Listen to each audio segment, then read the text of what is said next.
Back to Wake of America, President Trump announcing he already plans to sign 100 bills on his first day in office. So as you can imagine, members of Congress are busy at work writing bills they hope to pass along to the president's desk when he's first sworn in as commander-in-chief.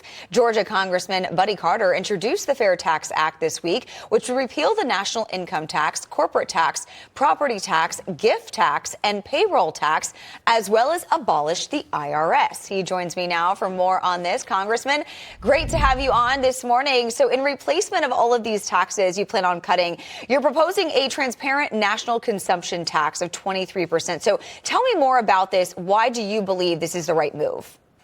I believe it's the right move because it's simple and it's fair. And you know, I'm very thoroughish. Simplify, simplify, simplify. This is simple. You know, people don't like paying taxes, but given the choice between a consumption tax and a property tax or an income tax, they would much prefer a consumption tax because that way they're in charge. They can decide what they want to buy and what they want to pay a tax on. Not only that, but it catches all the economy. Everybody pays it. You know, we hear all this all the time about, well, illegals aren't paying their fair share, whatever. Well, if they're buying something in America, they're going to be paying a consumption tax. And therefore, that's why the fair tax is what we need. And it eliminates the IRS. And I think everybody would be happy with that.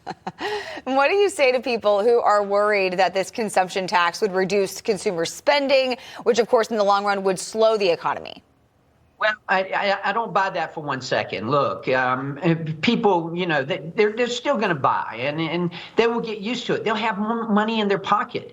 This way, you don't have to pay the IRS. If you make $40,000 a year, then you're going to get $40,000 a year. You're going to have more income and you're going to be able to decide how you spend your money and what you want to pay taxes for. And then I hear all the time, oh, the wealthy, they don't pay their fair share. Well, I use the example. Look, I'm going to buy a John boat. The taxes on a John boat aren't the same as the taxes on a yacht. The taxes on a yacht are going to be a lot more than on the John boat that I buy. What kind of feedback have you gotten? What are you hearing from some of your colleagues as well?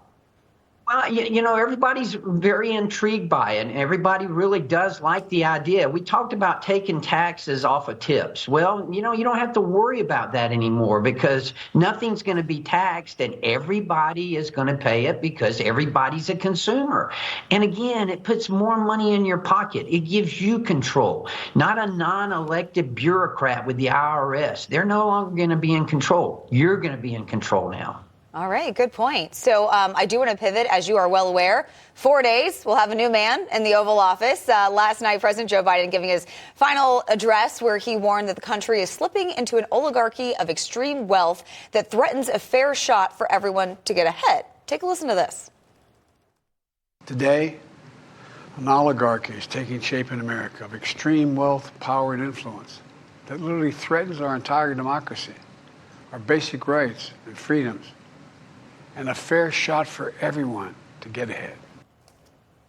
So the tone of that 17-minute speech needs its own segment. But would you say people have had a fair shot to get ahead under 4 years with President Biden?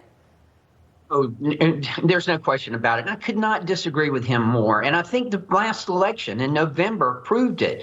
People came out and voted for Donald Trump. People who normally would have voted Democrat voted for a Republican and voted for President Trump. They know that our economy has got to get started again. They know that the cost of living has got to come down. They know we've got to secure that border. They know that we've got to make sure that our country is again respected on the world stage and that we have safety in our cities. They spoke loudly and clearly. Yes, we want Donald Trump as our president. We are tired of the last 4 years of the Biden-Harris administration. You make such a good point. And while I have you here, I do want to ask you briefly about the Senate confirmation hearings happening. Your former colleague and good friend, former Georgia Congressman Doug Collins, will appear before the Senate Committee on Veterans Affairs on Tuesday. I know that you know Doug well. What does he bring to the job of Secretary of Veterans Affairs?